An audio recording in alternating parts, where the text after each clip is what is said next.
ধ্বংসস্তূপে দাঁড়িয়ে যেন প্রেমের কবিতা লিখছে আফগানিস্তান। এবারের টি-20 বিশ্বকাপের ডার্ক হর্স আফগানিস্তান। ক্রিকেট বিশ্লেষক থেকে শুরু করে সাবেক তারকা ক্রিকেটাররা সেমিফাইনালিস্টদের তালিকায় রাখছেন আফগানিস্তানকে।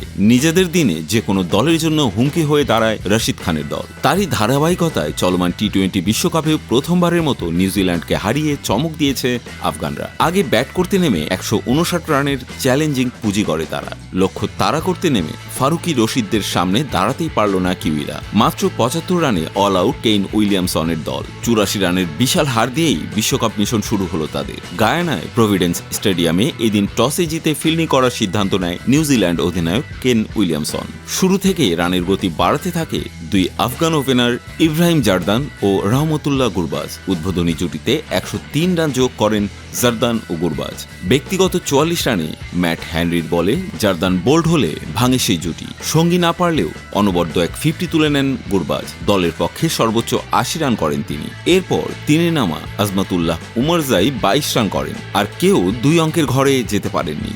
নিউজিল্যান্ডের হয়ে ট্রেন্ট বোল্ট এবং ম্যাট হেনরি দুটি এবং লকি ফার্গুসন একটু উইকেট শিকার করেন। যে পিচে আফগানিস্তান 159 রান করে সেখানেই নিউজিল্যান্ড 75 রানে শেষ হয়ে যায়। প্রথম বলে ফিন অ্যালেনকে বোল্ড করেন ফারুকি। রান পাননি উইলিয়ামসন, ড্যারিল মিচেলরাও। ফারুকি 4টি উইকেট নেন। 4 উইকেট নেন রশিদ খানও। মোহাম্মদ নবী নেন 2টি উইকেট। 15 ওভার 2 বলেই শেষ হয়ে যায় নিউজিল্যান্ডের ইনিংস। আর এই জয় দিয়েই বর্তমানে সি গ্রুপের টপ টিম হিসেবে জায়গা ধরে রেখেছে আফগানিস্তান।